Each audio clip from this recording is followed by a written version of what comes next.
A lot to discuss today. It's raining now. That won't last forever. There's a shot of cold air in the mix here. Don't let it catch you off guard this afternoon. Temperatures actually go the wrong direction. And it stays cold tomorrow night, Friday morning, but then a big warm up gets underway, especially Sunday and beyond. And by Valentine's Day, I think you may be snuggling with a little bit of space because it's too warm, right? For Valentine's Day. It will be on the warm side for a big chunk of the next 10 days, other than today, tonight, and tomorrow. We'll get into it. All right, let's talk weather here. We'll begin with a look out the window, so to speak. We've got rain falling now in parts of Montgomery County, raining now out near Pike Road. This is the back edge of it, though. It's cleared the city of Montgomery. If you live in the city limits of Montgomery, you are done with the rain. Showers extend back up I-85 through most of Macon County and Lee County. A quick burst of rain, not much, though. This is not going to last much longer than it already is. And then down into southeast Alabama, this is where I think you have another probably hour's worth of rain. Ashford, Dothan, Taylor, Cottonwood, Abbeville, Henry County, down into the Wiregrass. So that's where we are seeing some rain at this hour, right? So the other thing we're watching, by the way, in all of this is the shot of colder air that's on the way to the state. It will drain into Alabama over the course of the next few hours.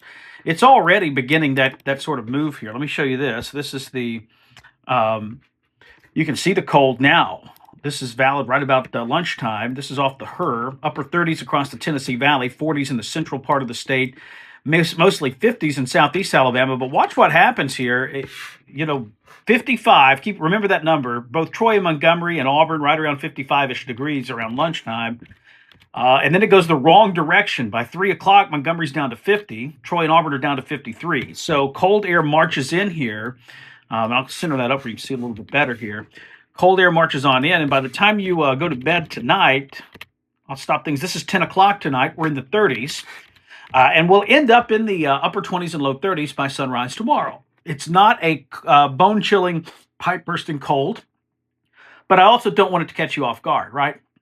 Because we've been a little warmer the last couple of days, but now the script flips and we turn colder again. And it's a quick turn.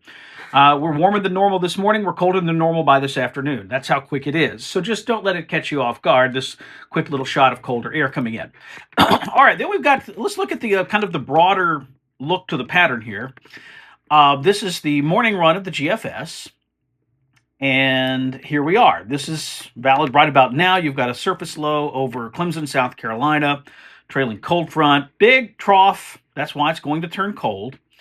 But the pattern here is very progressive. It blows on through pretty quick. We'll note the rain ends as a little period of light snow in the Smoky Mountains and the Blue Ridge Mountains of the eastern Tennessee and North Carolina.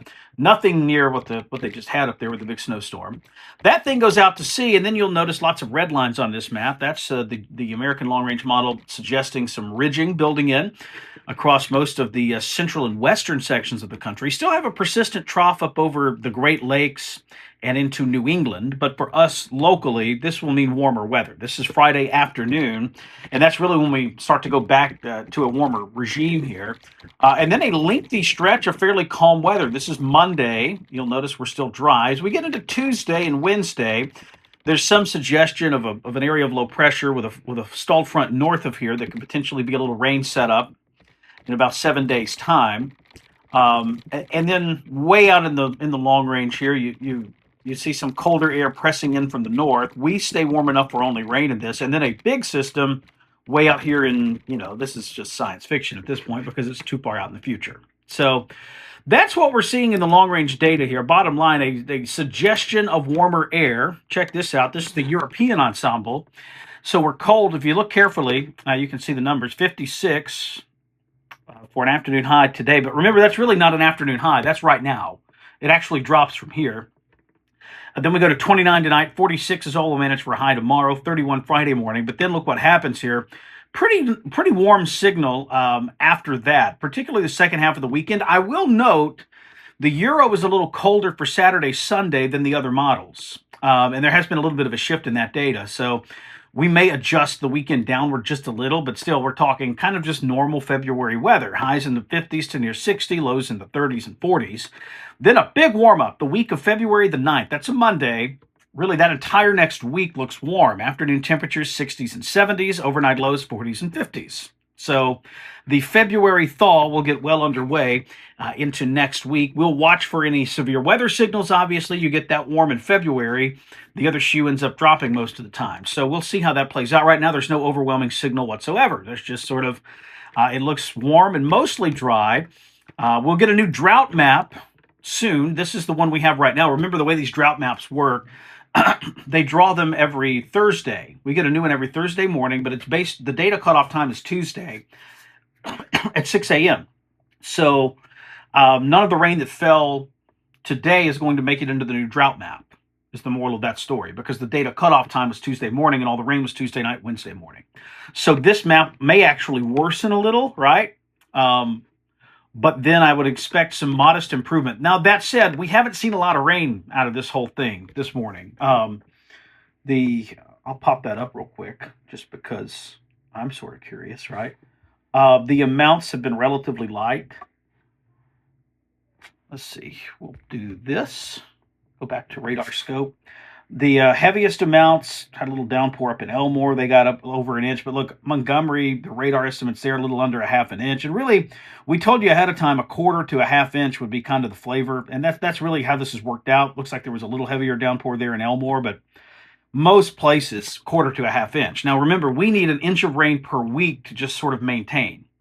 If you're going to get out of a drought, you're probably going to need a little more than an inch per week. And this week, I don't think we're going to get there. I think we're going to get about a quarter to a half, which means big picture here, the drought, from an agricultural perspective, that drought is likely to worsen, unfortunately. So that's not great, right? That's not necessarily the news we needed on Wednesday morning. All right, I'll wind this thing down. 7 minutes of your time is plenty. Thanks for watching. As always, you can check out my forecast tonight, WSFA 12 News at 5, 6, and 10. I also post these, by the way, they're on Facebook Live. Then I post them to YouTube, TikTok, and Instagram. You can follow me on all three of those. It's just Josh Johnson Weather on YouTube, TikTok, and Instagram. On X, the artist formerly known as Twitter, I'm Josh Weather. And then on Facebook, Josh Johnson WSFA. All right, everyone, have a wonderful Wednesday. Take care. We'll see you soon.